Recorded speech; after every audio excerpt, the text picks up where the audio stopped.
Hello everyone.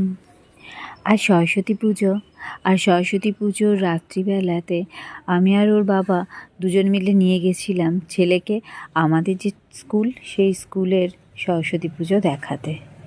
যে যার স্কুলে গিয়ে যে যার নিজের মতন কথা বলছি, এই ক্লাসে পড়তাম, এইসব সব কিছু ছেলেকে চেনাচ্ছিলাম।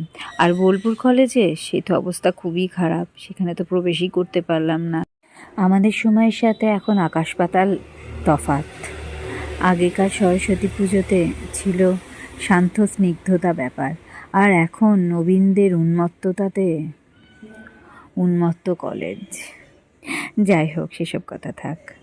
আমরা যে যার মতন বোলপুর গার্লস স্কুল আর হাই স্কুল এই দুটো ঠাকুর যথেষ্ট নম্রভদ্রর মধ্যে দিয়েই দেখলাম।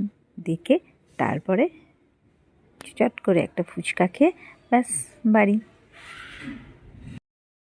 বাড়িতে আবার আমাদের নিয়ম সেই আগের দিন রান্না করে রেখে পরের দিন খাওয়া, শীতলা ষষ্ঠী পুজো।